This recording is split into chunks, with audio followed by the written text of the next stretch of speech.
Napoli fans around the world, welcome back to Napoli Talk and a happy 2023. For all of you, I wish you the best. And it's been a while since we last spoke to each other.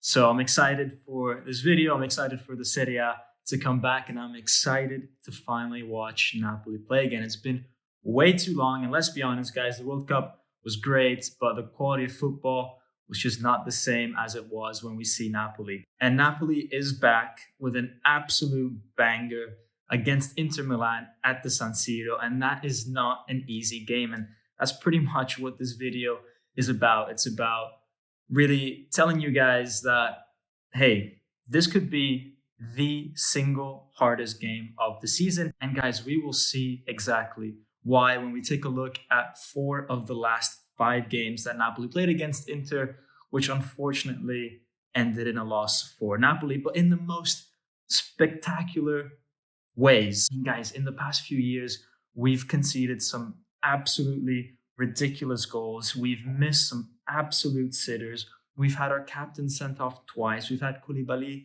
sent off as well. So there's been absolute chaos in previous Inter Napolis. And let's take a look back at some of these games.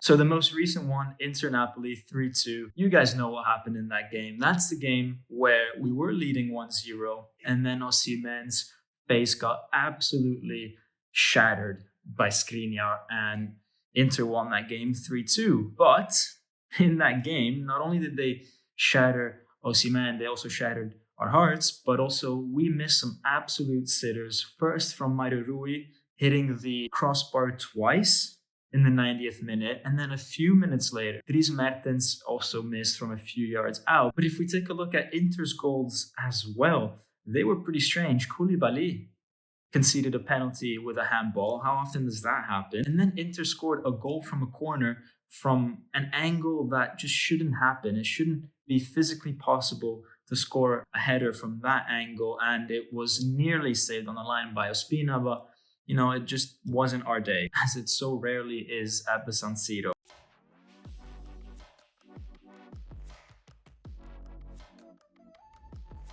The year before didn't go too well for us. 1-0 to Inter with Lozano missing an easy chance at the start of the game, and then Insigne getting sent off when protesting a penalty that was given against us. And to make matters worse, we had the chance to tie that game in the 90th minute, and Petagna hits the post. So again, not a very lucky game for us.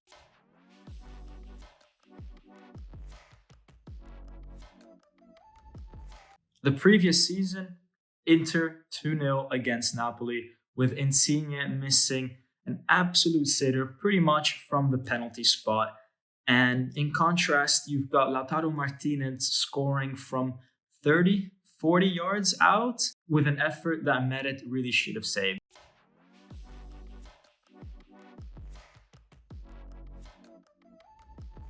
And possibly, guys, the worst game of the lot was in 2018. Crazy things happened. There were racist chants against Koulibaly. And when Koulibaly got a first yellow card for a non-existent tackle on, you guessed it, Politano, who used to play for Inter. Well, he gets a yellow card for that little push, and then he goes and applauds the referee for calling that foul and also for not calling out the racist chants. And obviously, Mazzoleni, instead of taking Koulibaly's side, instead of understanding the abuse that he'd been getting for 80 minutes and justifying his reaction, he sends Koulibaly off. Then we have a chance with Zielinski in the 90th minute. We're down to 10 men to win the game, and it gets cleared off the line. And from that same action, Inter counterattack, and they score with a deflected shot from Lautaro Martinez. Lautaro Martinez has all sorts of luck against Napoli. To cap it all off, Insigne, who had become captain in that game because of Marek Hamsik getting injured in the first half, that's another piece of bad luck. Insigne gets sent off because of a challenge born out of frustration on Keita.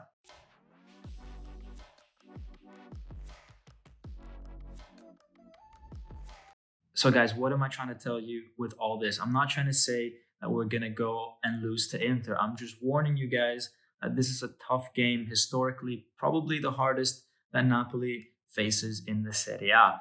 It's very rare that we go and get 3 points against Inter at the San Siro, which means that if we do pull off a result, guys, then that is serious. I mean, not only because we would put Inter 14 points behind us if we win and effectively eliminate them from the title race, and I think they have the best team in the league apart from Napoli, but also because it would show a growth in mindset, a growth in confidence compared to previous Napoli teams, and that could really propel us then for the rest of the season. Also, guys, speaking of the restart in general, not really necessarily related to Inter, but just of Napoli, I think we are in a good position. We are actually getting a few players back from injury, Rahmani and Kvara, unlike other teams who still have some players that are injured or maybe played a bit too much in the World Cup.